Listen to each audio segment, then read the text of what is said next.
Origen versus Misfits. Now, this is a matchup that 2 years ago, I would have had one very strong opinion. It would have been OG falling apart. It would have been Misfits dominating.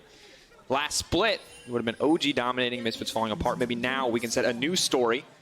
Both these teams go toe-to-toe. Origen, of course, behind in the record overall, 1-2 to Misfits 2-1. And already we see an early, aggressive invade coming in. Just a battle for vision, trying to track Kirei in the early game. And I like this because, once again, you talk about Elise early game, you're talking about tower dives, you're talking about a lot of people dying if Kirei gets to have his way. And I think it's very different responsibilities for both these junglers.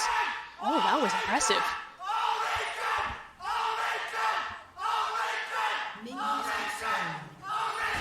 Origen fans. You guys are killing it. There's Woo girls, there's boys, and there's Origen fans. I like it. Let's go, OG fans, out in force. That's startling. We'll link you guys to our YouTube for vocal warm-ups, though, because I'm worried about your guys' voices after that one. Drink some tea. We'll see if the cheers are worthwhile. What's going to happen here? For now, the bot lane leashing will give away a decent amount of information over to the side of OG on top of that early ward being placed. Kold, if he's smart, should be able to track this pathing with relative ease. Patrik and Mithy do need to be a bit careful here if they just come in and immediately start pushing, because there is always that worry that maybe they get, okay, never mind. Elise is like, yeah, Elise is like, blue nope, we're leaving you alone. Also, Hansama, watch out. The flash burned instantly. Excellent start. Mithy, though, blocked by the creeps. Screw that. Look at the contest over red. Kold going in, but he's quite low. Is he just going to try to smite steal here? Kirei's walking towards the bush. Ooh, a game is afoot. He walks into the bush. He sees Kold. Level 2, of course. Elise probably has W and Q, so not the biggest threat, but still going to walk away. Kold burning so much time, he's not going to get anything, and Kirei was, a couple pixels away from not seeing that coming. Excellent heads-up play from Kirei right there to read that, okay, they've put vision down on the red buff. I'm going to go immediately from blue towards my red. There's no way that Kold's going to control this. And I was talking about responsibilities, what these junglers are doing for their team. Kold actually just wants to track Kirei. He's going to wait a couple of levels, and then he can start applying pressure to Ryze if that's where he wants to gank. But otherwise, his primary function was to just figure out where this guy is going to go, where he's going to attack, and Kirei beat him to that punch.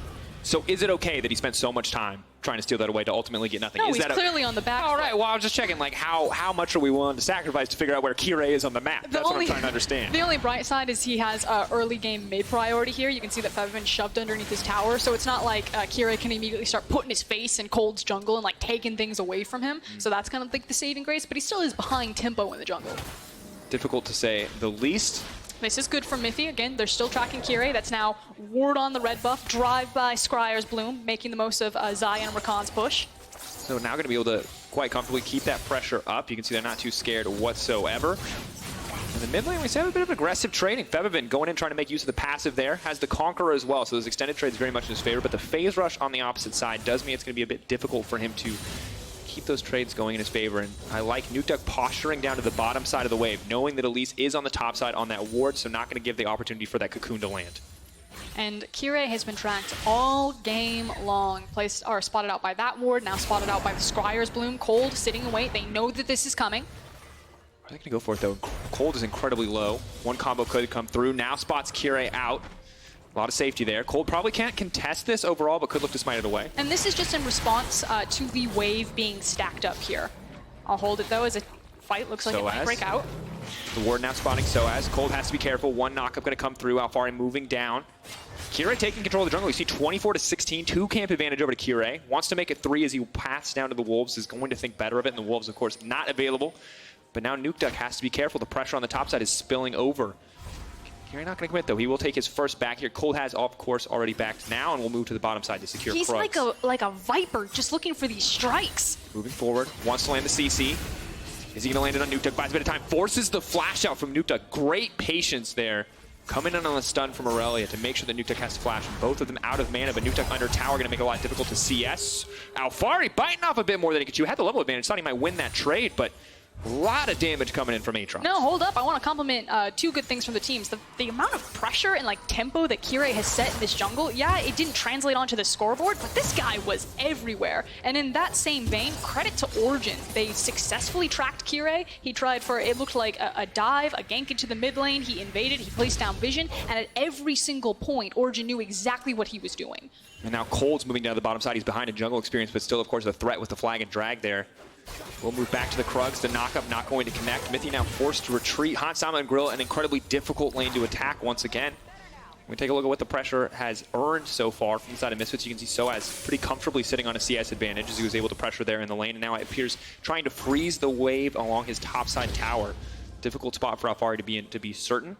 So the fun game that you play with top lane, especially with Elise, and we didn't get a chance to touch on it just because Kirei was moving so quickly through the jungle, is that you build up a slow push, and then you try to crash 2 to 3 tower, or 2 to 3 waves onto the tower. And the thing is Alphari saw that coming. Nukeduck. He's here again. Connects. Oh, the cocoon lands too. Nukeduck needs to get out, but he's not going to get the chance. First blood for Febiven. Kirei is everywhere. You can't kill him. You can't get rid of him. This is like the worst type of spider that's just like in your house, you're like, it must be burnt down. Like, you have to move. You hit the web, it gets attached to your hand. You're like, how did this happen? How possibly could we be in this situation? You can tell who's actually brave when you watch them walk through a spider web by how they actually freak out. Like, oh! No one's that brave. Frostgurn.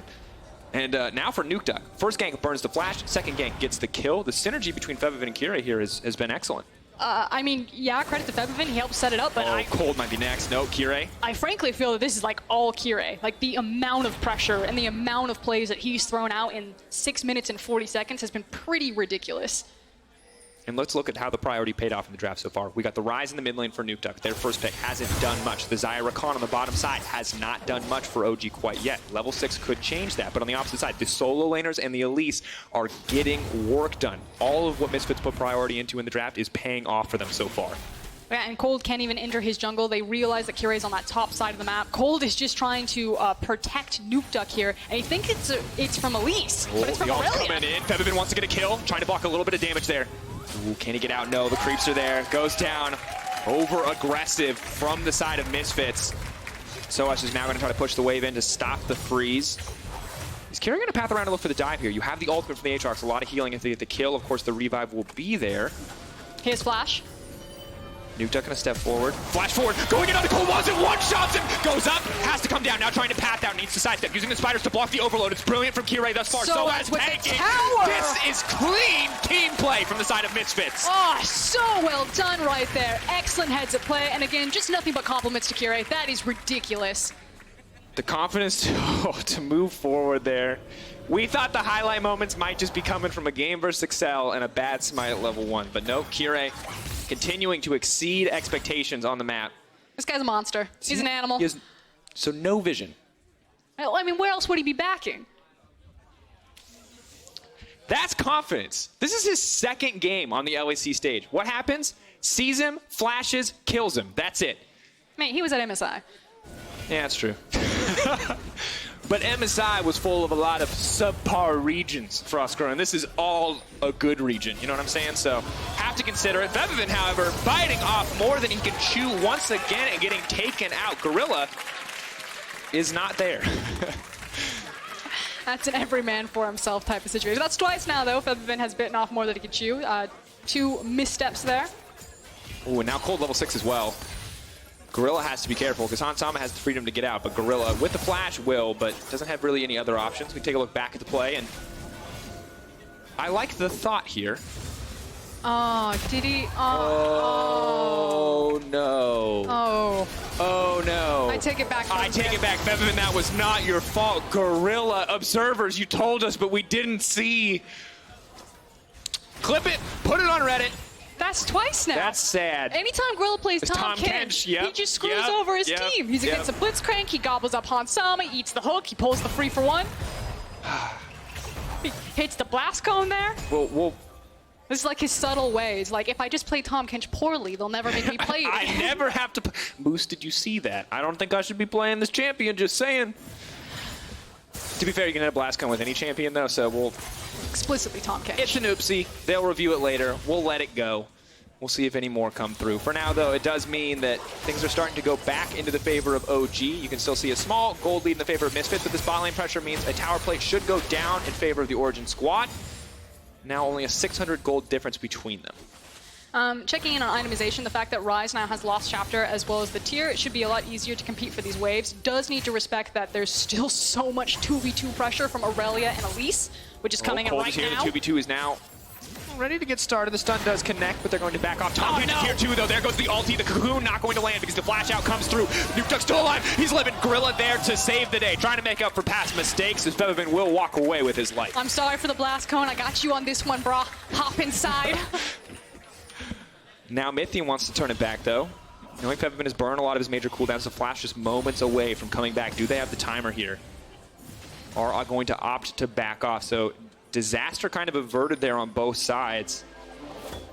And I love this game. We're 11 minutes in. It's only 2 kills to 2. It's a 1K goal lead to Misfits, but I love the amount of action we've been seeing across the map. It just feels like a textbook that everyone's got their pro views opened up for both these junglers, because that's really been the name of this game so far. Hopefully it starts to shift more towards the Origen camp, especially for how vocal our audience has been for them now that they have access to those ultimates, the Realm Warps, the Cataclysms, and they should feel a bit happier, a bit more confident to look for aggressive plays and not just reactive plays. Absolutely the case. And of course, the later we go, the less the Elise means overall will become that kind of assassin. Let's try to get things done, whereas Kold can have that massive team fight impact. Relatively defensive with the Cinderhulk. Mithy laying down a bit of poke here into the mid lane. The bot lane feels like the really strong point for OG right now. Of course, relatively overall, Hansam is just kind of forced to clear out his waves and just based on champions alone isn't able to have too much of an impact. I actually think this is kind of an interesting swap here. Mid obviously being the most important point on the game because not only is Rift Herald in play, but you also have a Mountain Dragon. And without Nukeduck having access to his flash and how much attention he's getting there, the fact that Origen rotated Mithy and Patrik here to have control, but also protect Nukeduck. sOAZ running. Are they going to try to extend the play? The ultimate's already coming in from Alphari. He's got those extra resistances, trying to burn him down, ticking out, running out of time. Good amount of healing coming in there from that final Q. But will be forced to retreat. And you can see Alphari just bits and pieces, but just the per-level scaling combined with the Conqueror from Jax still makes him a very powerful threat. And Misfits need to be much more careful about where they're overextending here for these skirmishes. Because again, it's not just Nukeduck's flash, but it's the fact that he has the TP. And so Origen know that they can play top side of the map with the numbers advantage. So really smart lane swap here to allow some of this aggressive, proactive play that we just saw in the last 30 to 45 seconds. Absolutely. 1K gold lead still, though, for Misfits. And I think the thing that is kind of terrifying is how much Irelia can get done with so little offensive items. Just the Phage and double longsword. Just probably building towards that Tiamat, looking to match the wave clear that Ryze has in the side lane. I mean, as long as he doesn't have flash, she doesn't necessarily need the Tiamat to compete with it because he just needs to respect that Elise could be there and that he can die. So at least for the next few minutes, Tiamat doesn't even matter at this point to match the wave clear. Good insight. Iceborne, I see. This is the thing, is I respect Ezreal, Tahm, Kench as a bot lane. Leave him alone.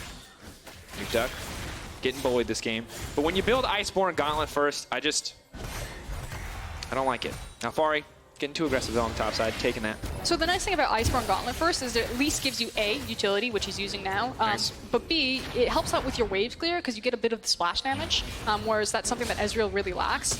So it keeps him safer. Being moved into the mid lane helps out a little bit. I'm just a guy who likes to see champions kill champions, not champions kill creeps. So it's always a struggle for me. But I respect the decision, especially if it's used to chase down an unruly member of the OG lineup. And no one's taken a dragon yet. No one's taken a tower yet. No one's taken the Rift Herald. So it has been a relatively slow game. Kirei has to be careful. Flash is out there. Now Nukeduck off to the side, dueling Febiven. The Rumble comes out. No CC left, so he's just going to be able to walk away there. And Febiven now needs to retreat. Seeing the remaining members of OG descend upon him, but a lot of posturing, a lot of threatening of these big engages, but no one able to convert into a kill quite yet.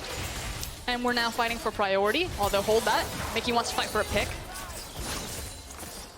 Mithy definitely really wants to kill that Ezreal, and I respect it, but will not be able to quite yet, consistently forcing out the arcane shift there. Just getting down a bit of damage. Nukeduck staying in this lane, but needs to be careful. I think he's hoping that the wave is just going to get hard shoved in because they assume that he's backed. He doesn't need to be careful. He knows he's being careful. He's like, Irelia and Elise can kill me at any point. I need to just play back, and I'm literally playing tug of war with these minion waves. Origen and Misfits are both kind of looking for the big pick, so they can rotate into a Rift Herald, into a Mountain Dragon. You can see that both these teams want these monster objectives, but they want to make sure that they're picking the right moment to take them. Absolutely. Now as we'll get spotted out, of course, there is vision in the pit, so Misfits will have the opportunity to respond. Multiple members on the top side. The TP for Irelia does not exist because she's taken Ignite. And look at Nukeduck. He's backed all the way into the jungle. He's actually even walking towards the mid lane to grab the incoming wave and make sure that he's close for rotation. But it looks like Origen just beat Misfits to the punch on this rotation and get the Rift Child without any contest. And honestly, just a very good play overall from OG to get that without losing much of anything. They will spot out the Mountain Drake. This will be the trade. Now it's a matter of how much can the Herald get done. It's immediately summoned on the top side of the map. Does sOAZ want to try to contest this one? Plating is already down, so Herald not quite as effective as it might have been earlier in the game. Febiven even backing off, not interested in any more tower damage. Instead, Melee for the reset now returns back bot side as OG are going to try to break this top lane tower. It looks like they will be successful to do so. sOAZ does not want to step forward. And now the question that I really have is how hard does Jax scale comparatively to Aatrox? And we know that both these champions are absolutely terrifying as the game goes on, especially in dueling scenarios. Both of them can also find windows to play in the 5v5, but I actually don't know the answer of who outscales who. It's also hard because it's really hard to lock down a target on the enemy team. You got the Tahm Kench, you got the Ezreal, there's a lot of dashes across the board.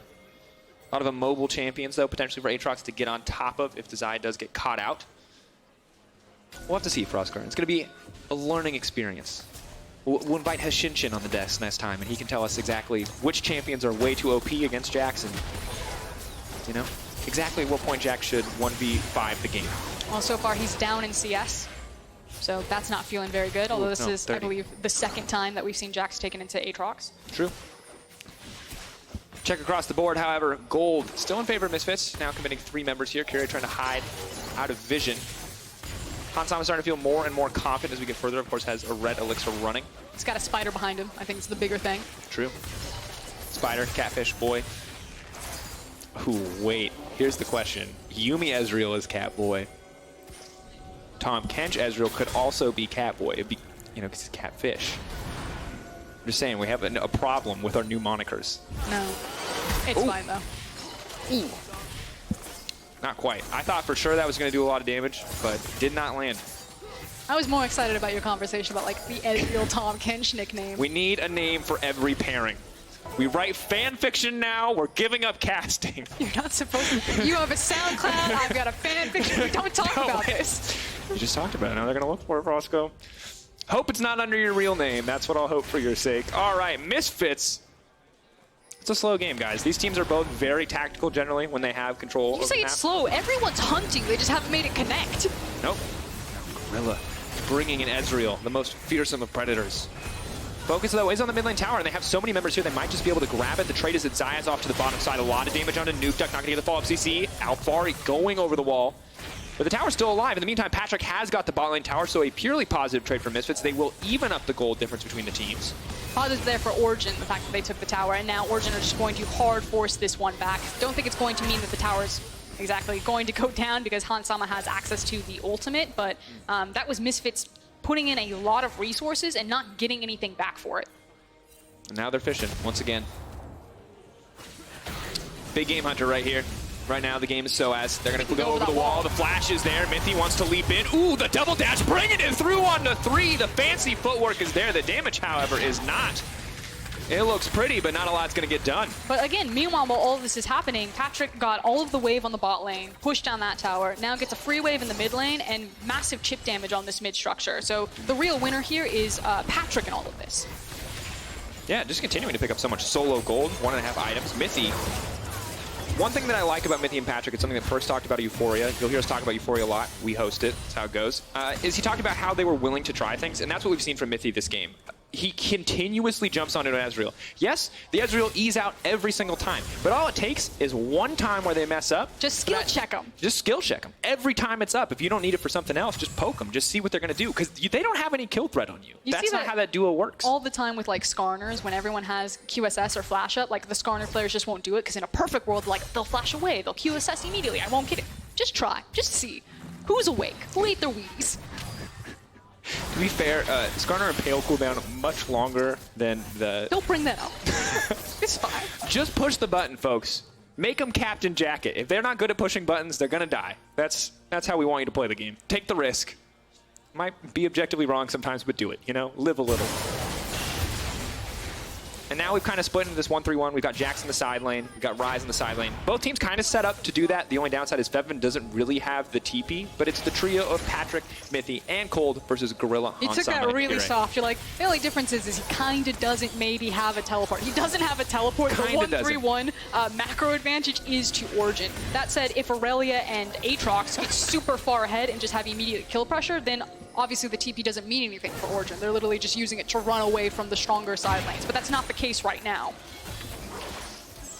The more we talk about this game, the more I feel like it's all those trashy arcade games that you see. And sorry, guys, this reference is a little out of left field, but American bars. You know, we've got like Bass Fisher, we've got Big Game Hunter. It's literally just both teams throwing skill shots, hoping to hit somebody so they can get a kill, but neither team's able to find purchase. The good news is that Misfits are going to be able to find this Infernal Drake. Now, you could say that it's uncontested, but it's not, because the mid lane is what's being contested here. Gorilla, though, coming back to defend that tower, and Origen not able to get anything. Except that was the better decision from Misfits, at least in the short term, in my opinion, because they didn't account for Hansama being able to clear the way from the ultimate. All Origen got was some chip damage on the mid tower, and that's still then an Infernal and now a Mountain in the back pocket of Misfits. And once again, there are 4 champions who will gladly use that Infernal. You can see full damage coming to Kirei. He's flashing forward. He wants to kill Mithy. Is he going to get locked up? He is going to get pulled out. Now, the ultimate does go the wrong way from the Xayah, but will still manage to survive. Alphari's TP forced as well. That is absolute beast mode there from Kirei. He flash cocooned that. I mean, he did get the kill, but that's bold. I don't know what it did, but it looked really cool, folks. Use the flash. Once again, I like that he's willing to take the risks. This is the thing that I look for in new players, not afraid to be that. And remember, this is like the newest guy on this lineup, so the fact that he's the one that's willing to flash forward is quite impressive.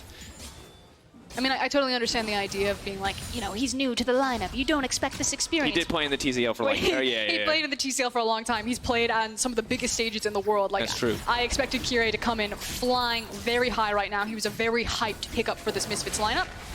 And you can see why with this early game now. Can he transition through this mid game into late game success? They're going to say, you can see why with that cocoon. No, hard pivot. It goes wide. Anyway, Patrik and Mithy continuing to be a dominant 2v2 threat. Febiven doesn't really want to stay in that lane against them. Has no reason to. We'll let the wave pull back. And you look at the replay. Ooh, you feel like if that ulti was fired the correct way, that things may have turned. But Patrik pushing too many buttons at the same time, trying to get out. It's been a fight over this mid lane, because again, this is kind of the major road bump between both these teams, especially for Misfits, whose composition is really set up for picks, not just because they have the Elise, but also the mobility of that Tahm Kench. Ooh, and a lot of damage down on the Nukeduck. sOAZ immediately going to pop the ultimate. He needs to get the knock if he wants to stop. He's going over the wall. He's chasing. That's a lot of movement speed. Oh! The flash still had it. He didn't even want to try to do the math. No trigonometry here, not trying to dodge anything. Well, an exciting moment. And I love that sOAZ is willing to be aggressive there, dashing over the wall. Doesn't have a flash of his own. That could have been very different if he did. OG have to be careful. Nukeduck getting focused so many times in this game. Trying to control over the top side of the map. 23 minutes into the game, Baron up and available. The later we get, the more likely it is that one of these teams can take it. But it's more likely at this stage, it feels, for Misfits, given that they have the Mountain, they have the sustained damage of the Irelia. Ezreal, not the best damage taker, to be fair, but if he completes the Blade of the Rune King, that will change. And again, as this map starts to open up more, that it's more about running towards second-tier towers. I'll hold it, though, sOAZ and Kirei. It becomes very terrifying for Origen on a dark map because of that pick potential. We talked about the Abyssal Voyage, the Elise. You can now see how much damage and how much kill pressure sOAZ has, especially if he finds you first and you're not suspecting walking around a corner. So this mid-tower falling feels really good for Misfits' composition, because then they get so much more access into Origen's jungle. They can start denying a lot of that vision, creating more dark pockets, and trying to abuse more windows for pick. And it's honestly incredible that we're 24 minutes into the game, and that the mid lane tower for either side has yet to go down. We've just parked our ADCs here. They're both farming. Farming, though, going in favor of Hansama, and no, ladies and gentlemen, it will not be a Blade of the Rune King. That's the Coward's build. He said, Iceborne Gauntlet, that's enough of the defensive items for me. I'm going Gunblade. And that's what I love to see. I love Gunblade Ezreal. You one-shot so many champions, they do not expect the burst that you can put out. Yeah, I think Crown Shot is also the other Ezreal that really likes to play more on that AP edge. I'm curious what the next item after Gunblade is going to be for Hansama, if he's going to lean even further into the AP. Ludens. You're talking about the burst damage potential. And again, if it's about pick, it's about that cocoon lands, and then suddenly Ezreal, immediately the W, the auto attack, the Q, you just delete someone. Has to wait a little bit longer, but nice to have an item lead, of course, over Patrik for now. Close to finishing that third item. Only the BF sword on the opposite side, and Alphari secretly waiting, hunting, looking for an opportunity. And the mid lane focus, they're slowly chipping it down. Now it's Misfits' turn. So Misfits have been winning in the side lanes. Irelia and Aatrox both got the tower down. They seem to be winning in their 1v1s, at least in some of the trades that we've gotten to peek at during this game. And slowly but surely, yes, the mid lane is going to fall to Origen, but Hansama and Gorilla have been doing a good job holding it. Oh, Kold locked up. Spiraling slowly walking forward, not going to get anything else. Both teams, we're waiting for that one mistake, Frostgreen. We're waiting for that one person to step out of the way. They don't have to. Both teams are waiting for when their champions want to fight. You're either looking for level 16, so you have all points in your ultimates. You're looking for core itemization. For Misfits, it's on champions like Irelia and Aatrox when they'll feel really strong. Whereas on Origen, you're waiting for Xayah's itemization and Jax's itemization. So yeah, both teams are playing it slow, and you can criticize, maybe they should take more onus, maybe they should force more fights, but both teams probably feel fine in this situation of like, just get me to that next item, then we'll look for our fights. Get me to the perfect moment. So is it just that 3 items that we're looking for Xayah? Maybe the Spear of Shojin coming in for Jax could also be a GA, depending on how Alphari wants to take it. I think it'll be Spear. Once again, the answer that I want to hear, Frostgreen. Having Counter-Strike up indefinitely in fights, it's an incredibly powerful feature of that item. You can just keep spamming it out. Here comes the big flank. OG setting up to break the tower, but Misfits know that this is the next play, so they were ready to collapse. OG, though, one step ahead in the mind games, know that that was the next play for Misfits in response to their next play, and so they will now back off. Playception. Playception. Ooh, I like this. No. Didn't like that they auto-attacked the Baron. They were never going to do Baron there. As soon as they saw that it was warded, now if they get priority at this mid lane, they can set up a pick because you have to suspect that they're doing the Baron, which is why they're hiding around this corner. Ooh, goes over the wall. sOAZ now fishing for Nukeduck, immediately going to use the ultimate. Tom Kench is coming as well. Nukeduck wants to make it out to safety. The knockup is not going to connect. Nukeduck, oh, just barely living. Seraphs is there. Ezreal ulti, not up quite yet. sOAZ walking forward. Eyes on the Ezreal. We are seconds away from the attempted snipe. Is he going to look for it? Or he'll hold it. It's not worth it. He didn't know if he walked all the way back or if he had already backed and gotten to base. Meanwhile, the trade pick is there as Febiven is immediately taken down. Kirei cannot function in that situation, but sOAZ is there to dish out the damage. No ultimate available. Kirei next. OG starting to pick the team apart. There's the ultimate coming in for the Ezreal, but sOAZ has been locked up and taken out with no ultimate and no kills to find the reset. That is the double dropping instantly. OG are taking control of the top side. An inhibitor is now set to fall for the Misfits lineup. And that is the dam breaking right there. You saw it on sOAZ's face, just head in hands. If he was able to hold there, if Misfits had survived, then they could style out Origen, look for another attempted pick on Nukeduck in his side lane. But because they fall down, it's now the door kicked open by Origen. Massive fight win coming in for OG. 2K gold lead now, but that's not what's important. The pressure point, Alphari. The pressure point that's coming out for Origen on that top side of the map is going to make every dragon easy to take for the next 5 minutes and might make this Baron attempt a little bit more likely. I think it's much more about the control that it gives you over this Baron pit. And again, we're to that point where after the next back, everyone's going to have that itemization. So this kind of, back and forth, posturing, eyeing each other, who's going to get a pick, who's looking for an actual fight. I think we're going to see teams much more keen to look for the full fights now. Look back at how this one happened. Of course, we had our eyes on the bottom side of the map when this started, but beautiful engage comes in for Mithy, and you just don't get to push buttons sometime. We don't need to watch anymore. It's too gruesome, to be quite honest. Kirei, though, of course, taking a lot of damage there, just barely able to make it out. Did not have to burn Flash in the exchange, but Misfits doing what they can to hold on to some of this control. It makes it much easier to get priority now because Misfits have to deal with the super creeps up into the top lane, so there's much more attention from Origen just to go mid to hard force that lane and then start cutting into this Baron and laying down the vision. Ooh. And look at the swings this game. You can see Very interesting story as Misfits were in control for most of the early game. It evens out. Misfits take control once again, and then a massive shift on the back of that last play. So as waiting in the brush is going to get the knock up onto Patrik. That's going to be big, but there's no follow-up. They don't want to take the risk there with Febiven and Gorilla focused on clearing out the mid lane. They also don't have eyes on Nukeduck. He's shadowing on the bottom side of the team, ready to realm warp in if necessary. Spear of Shojin has now been completed on Jax as well as the Trinity Force, and he has both his resistances, both the Ninja Tabi as well as the magic resistance available to him, and TP. So I'm curious how much damage and how much attention Alphari is going to drag down here to open up OG to play around the pressure point from the super creeps up the top lane, their priority over mid lane, and that Baron setup.